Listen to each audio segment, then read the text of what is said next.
Good morning, church. Let's try that again. We are in the house of the Lord. Good morning, church. All right, that's better. The song I'm going to do is an original. We got two songs coming up. The second one I'm just going to kind of surprise you guys with. Now, one thing I will require for the second song is a little audience participation. You're going to have to clap your hands for this, for the next one, okay? This one is it's a song, it's derived from an old hymn that we used to sing as I was growing up as a kid. It was called Master, the Tempest is Raging. Real old hymn. My father used to sing it in Jamaica. And what I did was I actually took it and revamped it.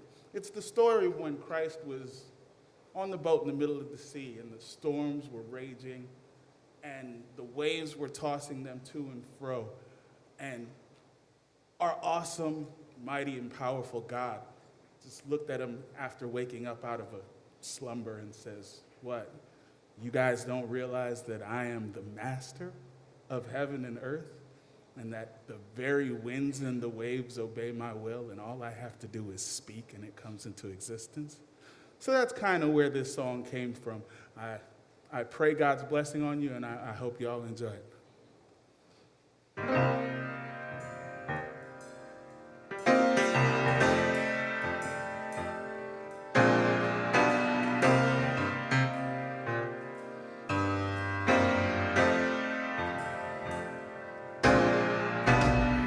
Master, the tempest is raging. The billows are tossing high. The sky is overshadowed with blackness.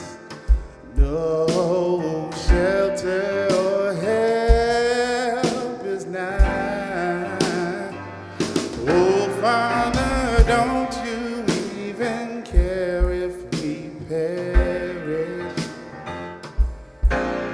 Lord, how can you lie there asleep when each moment all around me is just threatening to put me here in this angry deep? Now I can see the Savior raise his hands and say, "My children, don't you understand that I can't leave until my task is complete? My brothers, don't you worry, don't you fret. The Father isn't finished with me yet, and just the sound of my voice calms the sea." Oh, and then he said, "Peace be still, peace be still, for the winds and waves, they obey my will. Peace be still, peace be still, and when those waves of life come crashing, trust my God and he'll say, peace be still."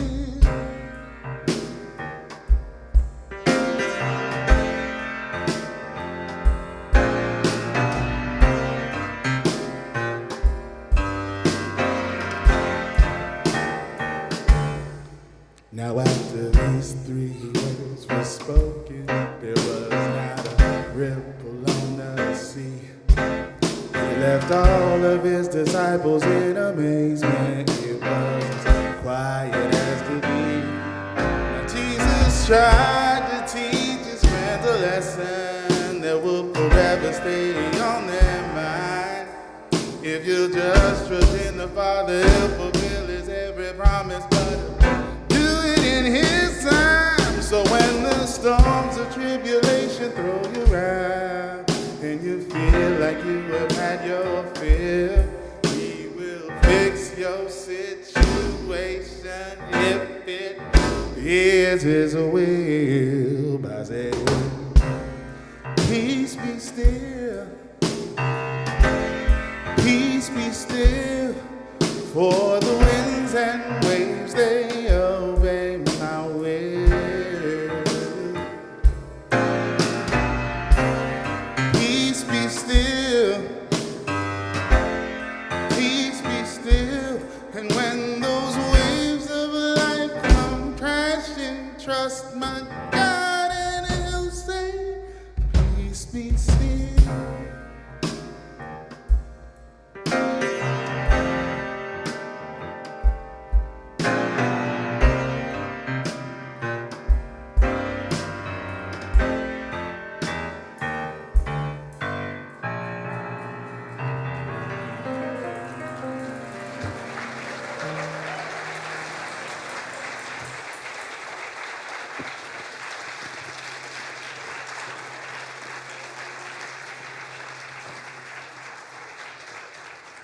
Round two. Now, this is not going to be your typical worship song, praises. So this is the part where you guys are actually going to participate me. One of the ministries that I was in at the place that I was up in Pennsylvania, we were called the Disciples. And what we did was we took a hip-hop ministry. And this is the kind of way that we take what we do and bring it to people who are in the streets who've never been able to witness the love of Christ. Sometimes the only Christ that people see is the one that you show them. So sometimes you've got to bring it right to them in a way that they can understand exactly what's going on. And I got Patrick here to help me with just a simple little boom bap. And then what I'm going to do today is it's Samson. I took one of the stories that we use all the time, we've heard it all before, and we take it to a level and put it the way where those who are out in the inner cities or those who lived that culture and in that lifestyle will be able to understand. So, without further ado.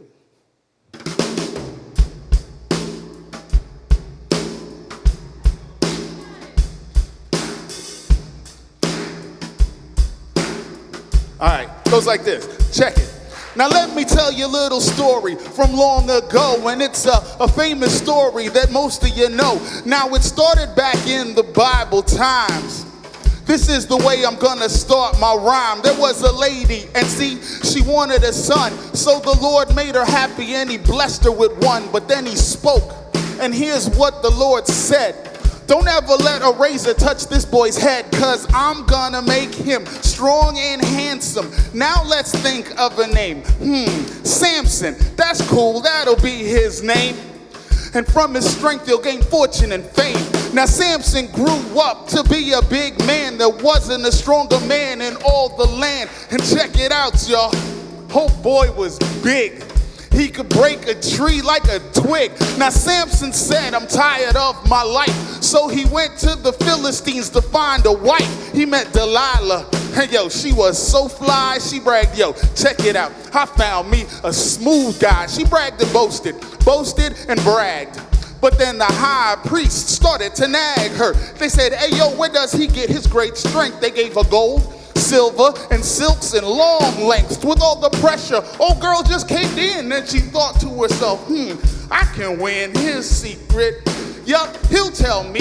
Then she thought, if I tell them, yo, I get much money. So the next day she said, Sammy Pooh, do you love me and love me true? He said, yeah, what kind of question is that? She said, oh, I don't know, I just thought I'd ask. Now all the while the wheels are turning in Di's little head. She spoke to her man Sam, and here's what she said. Samson, what makes you so strong? He said, yo, I know I told you that long ago. She said, yeah, your strength comes from the Lord. But come on, Sam, there's gotta be more. I mean, no one is as strong as you.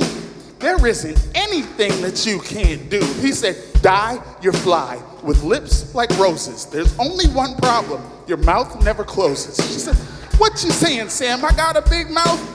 Di, when you speak, people hear it down south.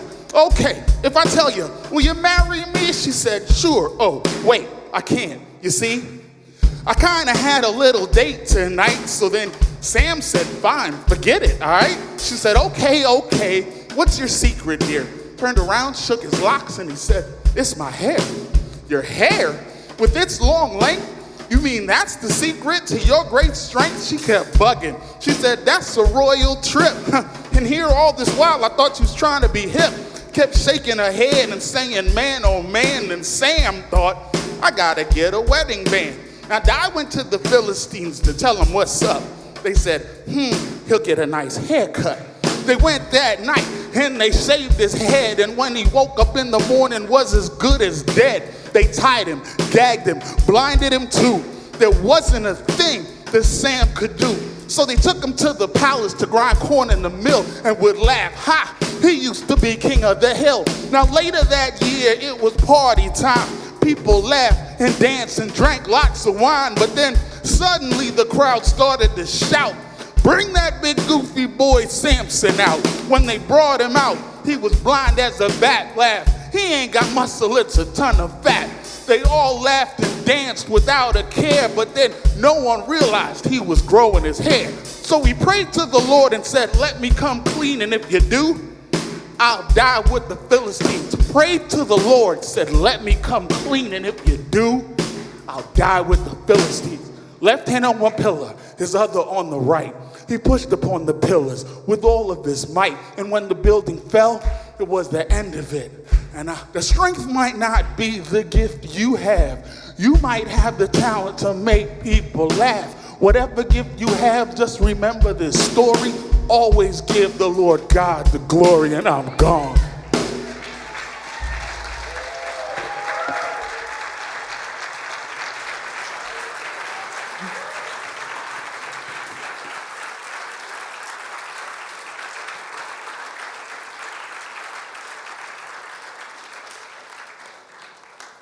Thanks, Warren. It's fine. This is one of my favorite books. I really cherish it. It's the Log of Christopher Columbus. And I really enjoy reading the Log of Christopher Columbus, going through it and kind of seeing what they went through. And I just want to read you a couple of passages here this morning. I thought these were interesting. This is Friday, August 24th, 1492. I passed this night near Tenerife, where the great volcano on that island erupted in a fiery display. Many members of the crew were astonished and frightened, for they had never seen such an occurrence. I calmed them down by telling about Mount Etna in Sicily and other volcanoes that I have observed, and I explained to them the cause of this great fire. Sailing along near Tenerife, volcano begins erupting, and he explains to his crew what that was.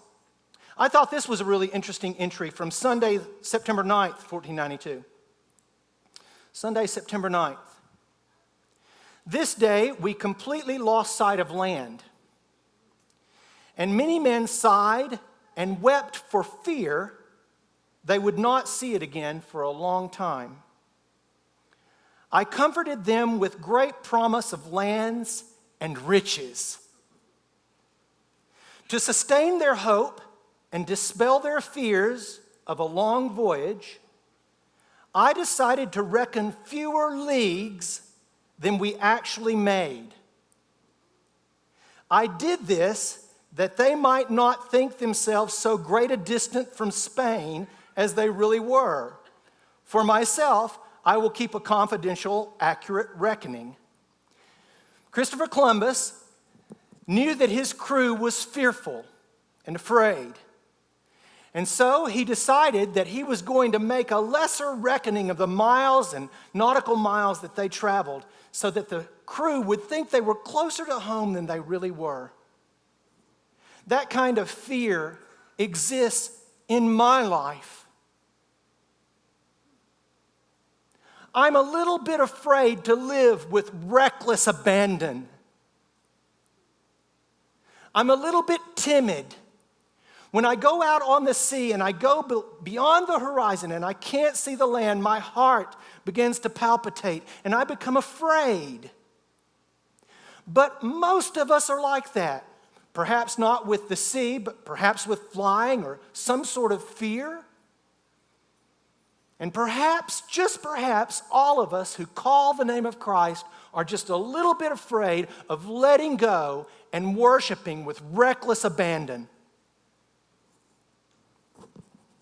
T.S. Eliot once said, "Only those who risk going too far can possibly find out how far they can go." Unless you're willing to take a risk and maybe press a boundary, you'll never know what you can accomplish. Mark Twain, 20 years from now, you will be more disappointed by the things that you didn't do than by the things that you did do. So throw off the bow lines for Christ's sake. Sail away from safe harbor. Catch the trade winds in your sails. Explore, dream, discover. We must learn to live life with reckless abandon. We must learn to worship with reckless abandon. Paul said, "You have not received a spirit of slavery leading to fear."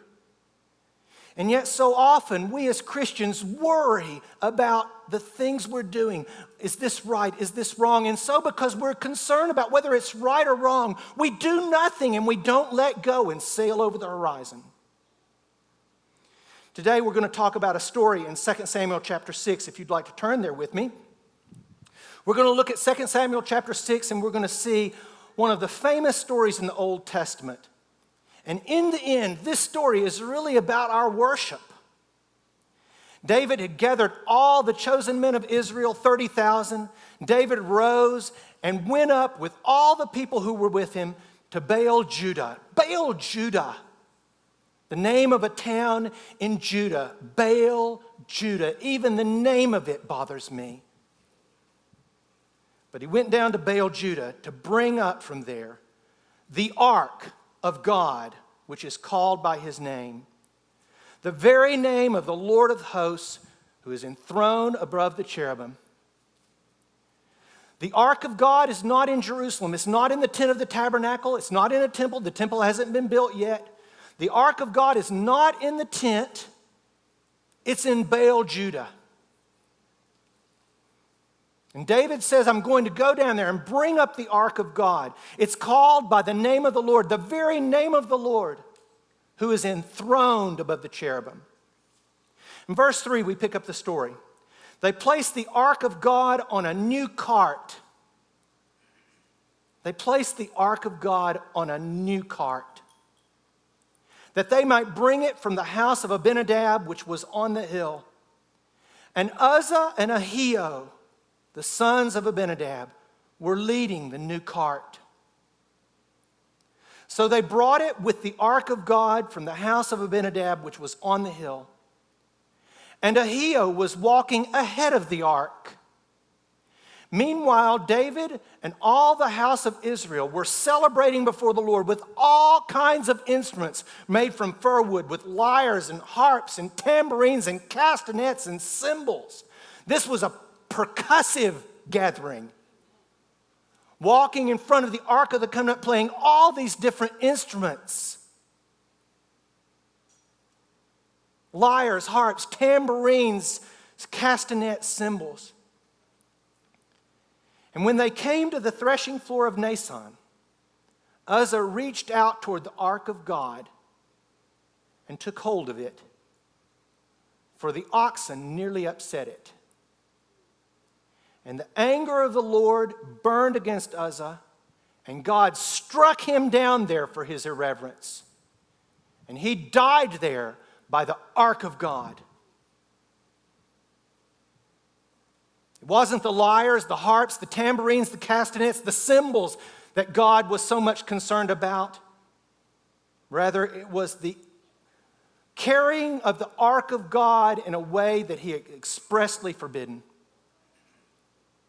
We don't know exactly how this experience happened when God caused the death of Uzzah, or at least removed his protective hand from Uzzah.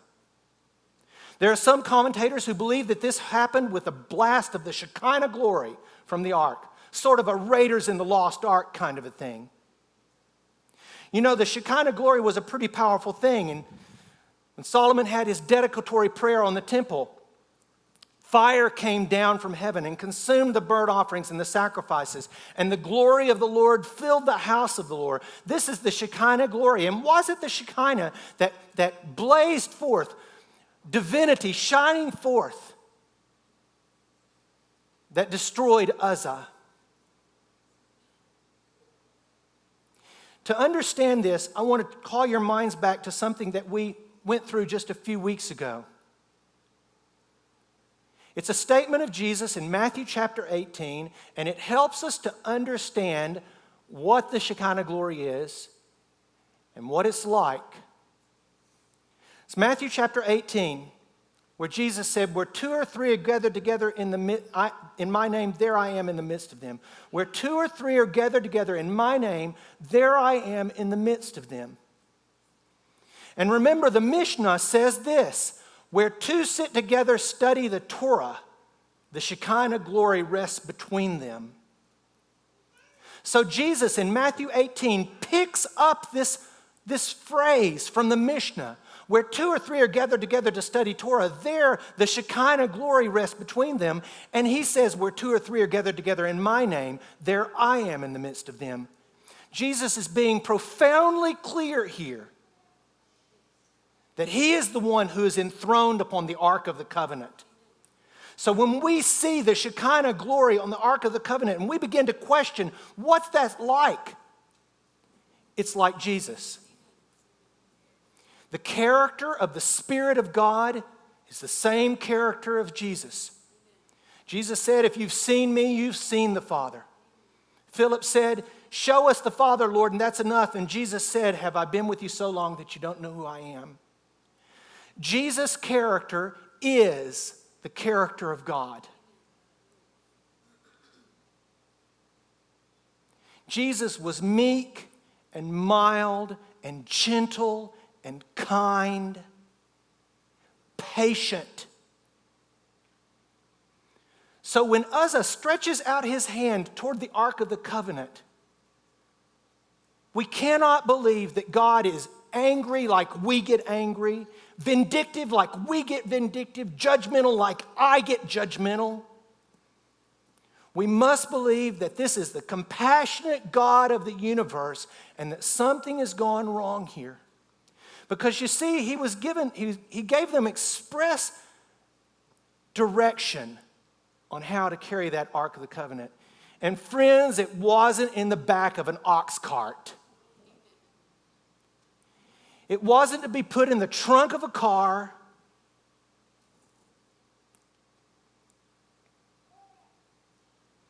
David became angry and became angry because of the Lord's outburst against Uzzah. David became angry against God for the outburst. And David was afraid of the Lord that day. And he said, how can the ark of the Lord come to me in Jerusalem then? And David was unwilling to move the ark of the Lord into the city of David. He took it and he put it in the house of Obed-Edom the Gittite. Thus the ark of the Lord remained in the house of Obed-Edom for 3 months, and the Lord blessed Obed-Edom and all his household. What's really happening here in this passage? What's really happening is this. It's the treating of the sacred as though it were mundane. It's treating as ordinary that which is holy. And we all do this from time to time. We all stretch out our hands and we touch the Ark of the Covenant from time to time, merely in the way we relate to the people around us. Sometimes we treat as common and unclean the people with whom we should be in the most intimate relationships. Sometimes we treat people as mundane and ordinary when people are holy, called by God, bearers of God's Spirit. David learned his lesson here. He learned his lesson and he decided to try one more time to move the Ark of the Covenant into Jerusalem.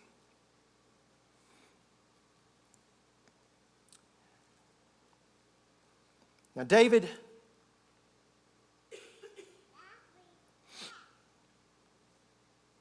went and brought up the ark of God.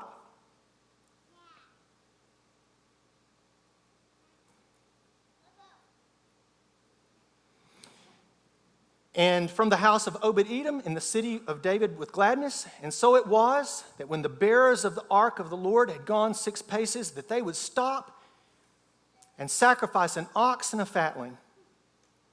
And David was dancing before the Lord with all of his might. And David was wearing a garment, an ephod of linen. So David and all the house of Israel were bringing up the ark of the Lord with shouting and the sound of trumpets. Now it sounds like this. It sounds that David made a mistake. He read the Torah. He found out how he was supposed to transport the ark of the Lord. He made the corrections. He got the ark of the Lord being carried by Levites instead, and he decided he would take it up into the city of Jerusalem. And David begins dancing in front of the ark of the Lord. And there are some people who see this as sympathetic magic, which we've discussed once before here in Foster. Sympathetic magic is when you believe that your actions can create sympathy in the heart of God for you. Sympathetic magic is when you think that what you do can cause God to be disposed to you in a better way. But we don't believe that as Christians. We don't believe that God can be predisposed toward us any more kindly than he already is. Our God already has sympathy for us. So what David was doing is not what the prophets of Baal were doing in 1 Kings 18, when they leaped about the altar and danced about the altar, begging Baal to bring a sacrifice of lightning down. So they cried out with a loud voice and they cut themselves until they were bleeding and blood was gushing out of them. This is not what David is doing here, dancing before the Ark of the Covenant. It's different than that. David was dancing before the Lord with all his might. And David was wearing a linen ephod. So David and all the house of Israel were bringing up the ark of the Lord with shouting and the sound of a trumpet. What David was doing here was not sympathetic magic, trying to convince God to be sympathetic and kind and gentle with them. What David was doing here was reckless abandonment. He was worshiping with reckless abandon. The harps and the lyres and the castanets and the cymbals and the trumpets, and David was dancing before the Lord. Worshiping with reckless abandon. And it takes everything I can do to raise my hand in worship. I want to dance, but I'm afraid. What I'm really afraid of is that you don't want me to dance. You can take that in two ways, you know. Inside of me, I have this desire to be something more than I am, to let go, to sail over the horizon. I want to worship with reckless abandon, but something holds me back, and I believe it holds most Christians back. I don't know what the fear is that keeps us from sailing over the horizon. I don't know what that is. I don't know what the fear is that keeps us from jumping off the cliff, but it's something.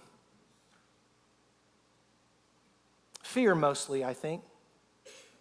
You know, I have a couple of fears in my life, and my number one biggest fear is a fear of falling. Now, I'm not afraid of heights. I like to fly because when you're in a plane, there's a feeling of security. I love to rappel. I can go over the cliff backwards if I've got a rope around me. And I can stand right here today, so apparently it's not a fear of falling 4 feet. But you put me on a cliffside. I cannot stand like this on a cliffside. There's a fear in me. And this is what I believe God wants from us. I believe he wants us to jump. He said, I will raise you up on wings like eagles. We're designed to soar. We're designed to fly with reckless abandon, and yet we don't even know we have wings. And so we stand back afraid and fearful. We've got to cut through that in our worship. We've got to blast through that. We have to come to the place where we're willing to let go and sail over the horizon of worship and become participants in a powerful way. The Bible describes Old Testament worship with singing and with shouting and with clapping of hands and castanets and tambourines. And this is what the Bible describes. And I'm not talking about the things that go over the line, friends. I'm just talking about having hearts that are free. Reckless abandon. And you know, there are always going to be people who will criticize when you start worshiping in this way. Always. Even David experienced it. Then it happened, as the ark of the Lord came into the city of David, that Michal, the daughter of Saul, this is David's wife, by the way, Michal, the daughter of Saul, looked out of the window and saw King David leaping and dancing before the Lord, and she despised him in her heart. So they brought the ark of the Lord into Jerusalem, placed it in the tent which David had pitched for it, and then David distributed cakes and dates and raisins to all the people of Israel, and they all went home having danced before the Lord, having worshiped with shouts and singing and the clapping of hands. But when David returned to bless his household, Michal, the daughter of Saul, came out to meet David and said, "How the king of Israel has distinguished himself today. He uncovered himself today in the eyes of his servants' maids as one of the foolish ones shamelessly uncovers himself, simply because David had worn a linen ephod instead of the regular robes of a king. An ephod shorn at the arms, tied about the waist, showing the legs." So David said to Michal, "It was before the Lord that I was dancing. The Lord who chose me above your father and above all of his house to appoint me ruler over the people of Israel. Therefore, I will celebrate before the Lord." I'm going to celebrate before the Lord. In the face of criticism, we're going to celebrate before the Lord. When you hear words of negativity outside the walls of Foster, just remember that David heard those kinds of words from his wife. David celebrated before God with reckless abandon. He worshiped with an open heart and a free spirit, and that's what we must have. God has not sent a spirit of fear into this world. Worship must be with reckless abandon. When we get around the throne of God in the very end, when we're standing around the very throne of God and all of God's redeemed are worshiping together, I'm pretty convinced that we're going to sing powerfully and pray loudly and have shouts of grace to it. I'm pretty sure that we're going to be emotionally engaged in our worship. I'm pretty sure. So why don't we start now? Having a sense of freedom and peace in our worship. I remember talking to one pastor several years ago, and he said, like me, he said that it was all he could do to begin to put up a hand in worship. Now, I'm not talking about the person who comes to worship and has to have his hand up all the time. That's between him and God. I'm talking about with me, and sometimes you'll see me down here on the front row, and we'll come to a place in worship where I feel like I need to do something. I'm so convicted by the music that I want to do something, and I can't do this, friends. I can't do this. So you'll see me do this. This is about as far as I've gotten. But before the throne of God, we're going to stand and bless God, and it's going to be so exciting. And if we're not excited about worship here and now, Mario Andretti said, "If things seem under control, you're just not going fast enough." I'm not talking about breaking the commandments of God, friend. I'm not talking about throwing away the expressly forbidden commands of God.